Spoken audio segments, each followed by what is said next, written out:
Yuda mwana wa Iskarioti, una habari gani umetuletea? Na mtu wa kwenu Yesu Mnazareti. Tukupe vipande vingapi vya fedha?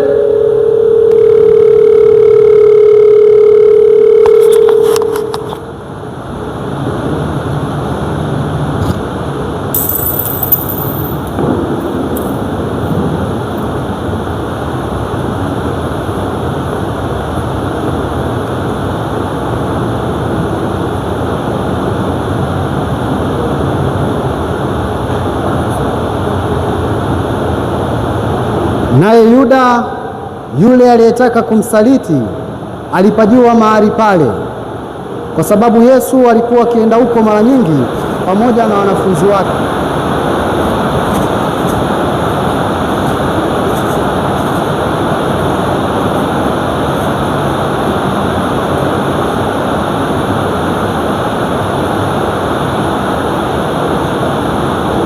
Yuda mwana wa Iskarioti, na usaliti mwana wa Adamu kwa kumbusu.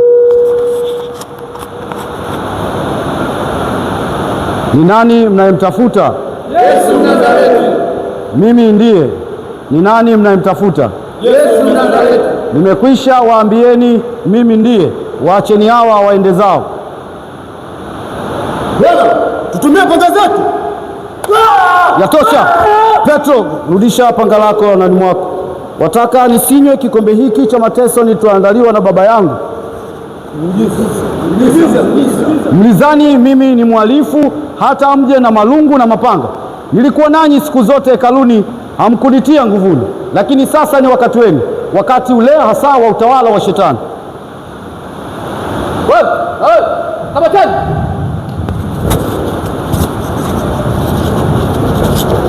Ili litimizwe lile neno alilolisema, wale ulionipa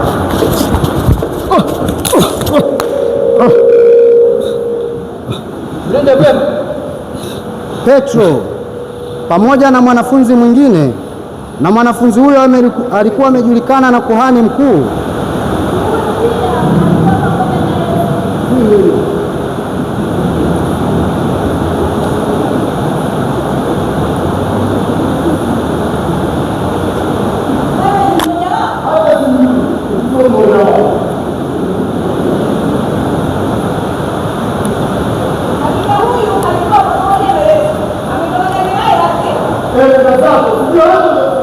Jogoo akawika. Bwana akageuka na kumtazama Petro, naye Petro akakumbuka yale aliyokuwa ameambiwa na Bwana. Hapo akatoka nje akalia sana.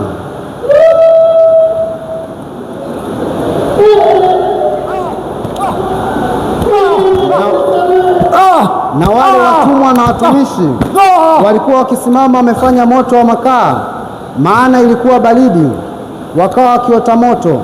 Basi kuhani mkuu akamuuliza Yesu habari za wanafunzi wake, habari za mafundisho yake.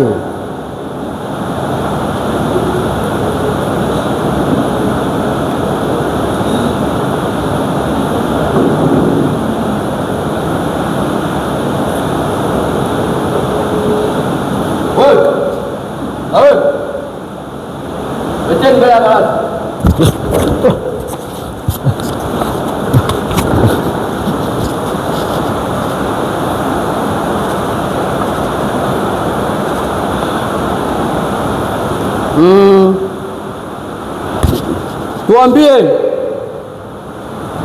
wewe ndio Kristo? Hata kama nikiwaambieni hamtosadiki, lakini hata kama nikiwauliza swali hamtonijibu.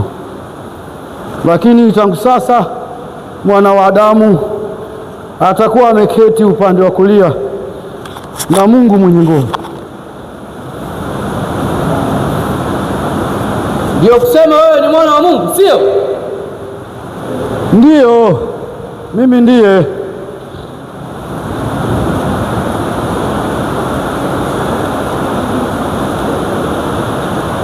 Ndugu zangu, unahitaji ushahidi mwingine? kwa maana sisi wenyewe tumesikia akisema kwa mdomo wake. Basi kama ni hivyo, tutampeleka kwa Pilato. Wewe mshikaji,